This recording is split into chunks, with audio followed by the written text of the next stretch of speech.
It was an ordinary Tuesday morning in the bustling hospital, where the smell of antiseptic filled the air and the hum of machines echoed down the sterile hallways. But inside one of the staff offices, something extraordinary was about to unfold. Meet Sarah, a nurse known for her kindness and unshakable dedication to her patients. She wasn't just doing her job, she was living it, always going above and beyond to make sure every patient felt heard, cared for, and comforted. Her compassion wasn't just a part of her career, it was her very essence. But then there was Dr. Thomas Finch, the hospital boss, tall, sharp-dressed, and always carrying an air of superiority. Finch was the kind of person who believed that power and prestige defined a person's worth. To him, the nurses and staff were simply cogs in the machine, their concerns secondary to his endless stream of meetings and high-level decisions. He saw compassion as a weakness, something that might get in the way of the hospital's profits and efficiency. Sarah had always respected her superiors, even if she didn't agree with some of their approaches. But this time, something was different. Finch had been growing more critical of the nursing staff lately, constantly reminding them to stick to the numbers, meet quotas, and speed things up.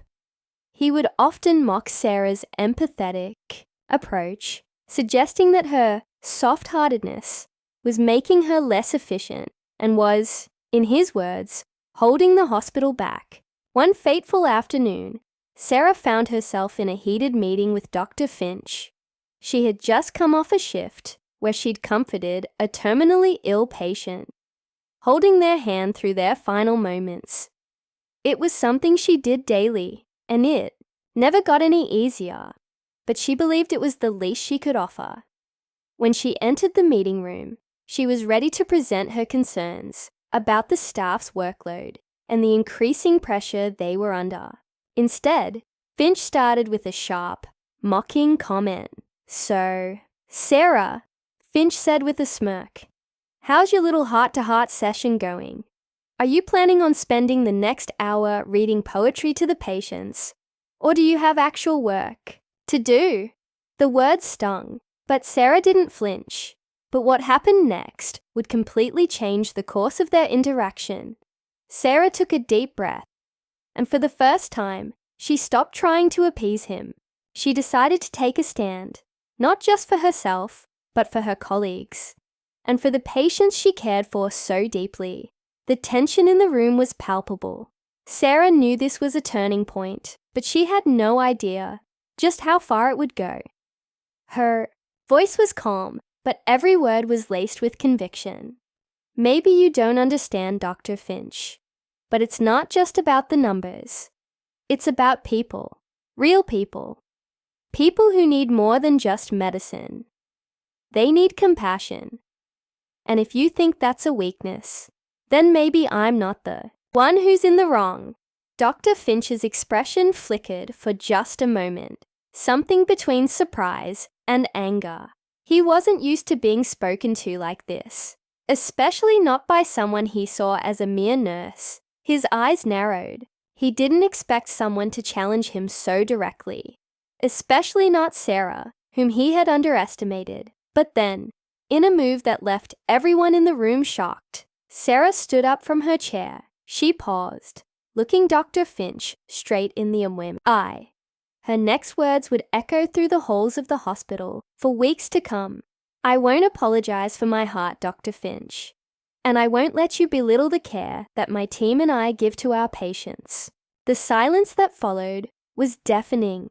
Dr. Finch wasn't used to being confronted like this, and it was clear that Sarah wasn't going to back down. But what happened next was the real shocker. Instead of firing back with his usual cold, dismissive remarks, Finch simply sat there, fuming in silence. The seconds felt like minutes, the air thick with tension. And then, without another word, Sarah turned on her heel and walked out of the room, leaving Finch seething in his chair. You're probably wondering, what happened after that? Did Finch fire her for standing up? Did Sarah's stand for compassion cost her job? Or did something even more unexpected happen? Well, you're in for a surprise. Because Sarah didn't just walk away defeated. No, she had a plan. And what she did next would leave Dr. Finch and the entire hospital in shock. Stay tuned to find out how Sarah took matters into her own hands and proved that sometimes standing up for what's right doesn't just change your life. It changes everything around you. The story doesn't end here. In fact, it's only just beginning. And trust me, you won't believe the twist that's about to come. After Sarah left that meeting, the weight of the decision pressed heavily on her chest. She hadn't expected to stand up to Dr. Finch the way she did. It was like a part of her had broken free from the constraints she'd placed on herself for years, always trying to play by the rules, to keep the peace, but she couldn't stay silent anymore.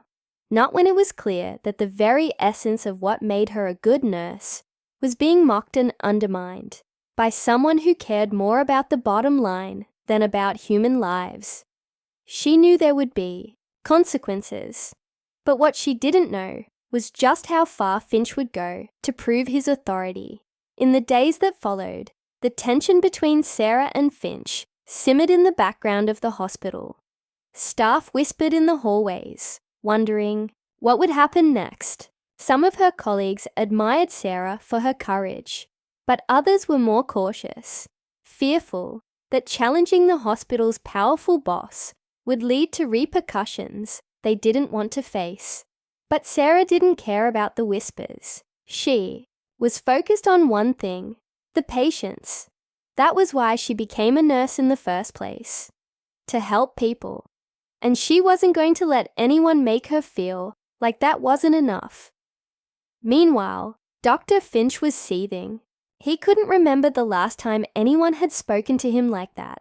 Sure, he'd heard complaints, even had staff come to him with issues. But Sarah's words hit a nerve. She'd made him look weak in front of others, and he wasn't the type to let that slide. At first, he dismissed it as a momentary outburst, something to brush aside, but the more he thought about it, the more it festered. He couldn't tolerate insubordination. No one challenged him and got away with it, especially not a nurse. He began to strategize. He needed to make an example of Sarah, to remind everyone who was in charge, to reassert his authority. He couldn't risk a mutiny of compassion spreading through the hospital like some kind of insidious disease. He had to take action, and quickly. So he began pulling strings behind the scenes. He started with her shifts. Sarah noticed it almost immediately. Her hours were being cut. She was moved from the intensive care unit, where her skills were most needed, to less critical areas of the hospital. It was subtle at first, almost imperceptible, but it didn't take long for Sarah to realize what was happening. She wasn't the type to back down, but the isolation she felt as she worked long shifts in quieter, less demanding parts of the hospital was starting to take its toll. She wasn't seeing the patients who needed her the most anymore, and it broke her heart. But even worse, Dr. Finch wasn't just isolating her in the hospital. He was starting to spread rumors. He began painting her as someone who wasn't a team player, someone whose focus on compassion was getting in the way of hospital productivity. It didn't take long for some of the higher-ups to start questioning Sarah's dedication. At first, they were hesitant to act, but Finch's influence was far-reaching. He managed to make her appear as though she were the problem, as if she were the one who had somehow disrupted the flow of the hospital with her emotional approach to nursing. As days turned into weeks, Sarah's frustration grew. She knew she was being sidelined, but it wasn't just her career that was at risk. It was the care she could give to her patients. She saw people suffering, and all she could do was watch from a distance. As the hospital prioritized efficiency over empathy, it was like the very soul of the place was being stripped away. But there was something that Sarah hadn't counted on. A group of her fellow nurses, those who had witnessed her compassion and admired her strength, began to rally behind her. They started speaking up, sharing their stories of how Sarah's kindness had made a difference in their lives and the lives of their patients. Slowly, this movement began to spread. Sarah wasn't just a nurse anymore. She was a symbol, the embodiment of everything that was right about the profession. The hospital's treatment of her was starting to turn the tides. The staff were no longer silent. Dr. Finch could feel the pressure mounting. The whispers had turned into conversations, and those conversations had started to trickle up the ranks, reaching board members, hospital administrators, and even a few high-profile doctors who hadn't liked the way Finch had been running things. What he hadn't expected was that his attempts to crush Sarah would only make her stronger. She had become the underdogs everyone was rooting for, and Finch's attempts to control the narrative was starting to backfire. The more he tried to silence her, the louder her supporters became. One afternoon, Sarah received an unexpected visitor in the break room. It was Linda, a senior nurse who had been with the hospital for over 2 decades. Linda had seen it all, the good, the bad, and everything in between. She was known for being a no-nonsense woman with a sharp mind and even sharper instincts. She had always respected Sarah's work ethic and her unwavering commitment to the patients, and she wasn't blind to what Finch was trying to do. "I've been watching this play out," Linda said quietly, glancing over her shoulder to make sure no one else was listening. "And I'm telling you, Sarah, you're not alone in this. We're with you, but we need to be smart about it. We can't just fight Finch head on. He'll crush us if we do, but we can't let him win either." Sarah nodded, her mind racing. She had no idea how to outsmart Finch, especially when he had all the power.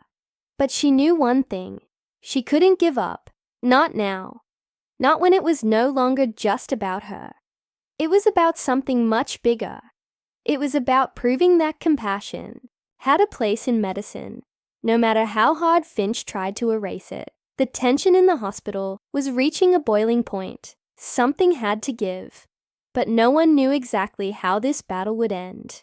Would Sarah's quiet rebellion be enough to change the way things were done? Or would Finch's ruthless pursuit of control ultimately win out? One thing was certain: the stakes had never been higher. The days that followed Linda's visit only intensified the pressure on Sarah. Every time she walked through the hospital halls, she could feel eyes on her. Some filled with sympathy, others with doubt, but something had shifted within Sarah. She wasn't afraid anymore. She had seen the strength in the people around her, in her colleagues who believed in her cause. She knew it wasn't just about standing up to Dr. Finch. It was about standing up for the very essence of healthcare, and that meant everything to her. The tipping point came one Friday afternoon. Sarah had been scheduled for an emergency meeting with Dr. Finch, and it was clear he wasn't planning on letting her go without a fight. He'd pulled out all the stops, using his influence to bring in higher-ups, administrators, and even a couple of doctors who had been persuaded by his narrative. He had one goal: to make Sarah's rebellion seem like an isolated, irrational act, something that would ruin her career and restore order in the hospital. But Sarah had prepared for this moment. With the quiet support of Linda and several other colleagues, she had gathered evidence, not just of her dedication to patient care, but of the ways in which the hospital's priorities had shifted under Finch's rule. She had testimony from nurses, patients, and even a few doctors who had witnessed Finch's disregard for compassion and his relentless push for profits over people. When Sarah entered the meeting room, she was met with a cold, almost hostile silence. Finch, standing at the head of the table, looked as smug as ever, but this time there was no uncertainty in Sarah's eyes. She walked confidently to the front, papers in hand. "Dr. Finch," she began, her voice steady but firm. "You've been trying to paint me as someone who doesn't care about the hospital or its patients. But I'm here to show you the truth. You've allowed this place to become a factory, focused only on numbers, on efficiency, on bottom lines. But people aren't numbers. And patients aren't profits." The room was quiet as Sarah laid out her case, speaking not just from her heart, but from the truth she had uncovered. She showed documents detailing staffing shortages, records of patients who had been pushed aside because they didn't fit the hospital's rigid protocols, and testimonies from colleagues who had witnessed the toxic environment Finch had cultivated. Dr. Finch tried to interrupt, but Sarah didn't let him. She had the facts, and for the first time, she wasn't backing down. She turned to the board members and doctors in the room, her eyes locking with each one. "This hospital is supposed to be about healing," she said, her voice rising. "It's supposed to be a place where people find care, comfort, and compassion. And if you let Dr. Finch continue down this path, that's not what it will be anymore." The room fell into stunned silence as Sarah finished her speech. Dr. Finch, for the first time, looked uncharacteristically rattled. He had underestimated her, and now it was clear to everyone in that room that he couldn't sweep her concerns under the rug anymore. Sarah's stand wasn't just a rebellion. It was a movement. The board members took a long, hard look at the evidence Sarah presented.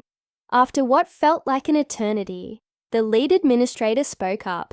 "Dr. Finch," they said, their voice cutting through the tension. "After reviewing all of this, we have no choice but to take your position into consideration. We will conduct a full investigation into the staffing issues and the concerns raised. As for your leadership, I'm afraid it will be re-evaluated." Finch's face turned crimson, but he said nothing. The reality of the situation had set in. His grip on the hospital was slipping. And the very thing he had tried to destroy, Sarah's compassion, was the force that had brought everything into the light. Within days, the hospital announced a restructuring of its leadership. Dr. Finch was removed from his position, and a new, more patient-centered administration was put in place. Sarah, alongside her team of nurses, had won the battle, not just for themselves, but for the patients who needed them the most. Compassion was no longer something to be mocked. It was the heart of the hospital, and it was here to stay. But Sarah's victory wasn't just in the change she had helped create. It was in the realization that standing up for what's right could create lasting impact. She had faced down the arrogance of a powerful man, and she had proven that one person's courage could inspire others to make their voices heard too. In the end, the hospital became a place where care and empathy were prioritized once again. Sarah continued her work as a nurse, not just healing bodies, but healing the very spirit of the hospital. And as for Dr. Finch, his downfall was swift. The story of the nurse who challenged the boss, who underestimated her, spread throughout the hospital, and it served as a powerful reminder. Sometimes, standing up for what you believe in can change everything.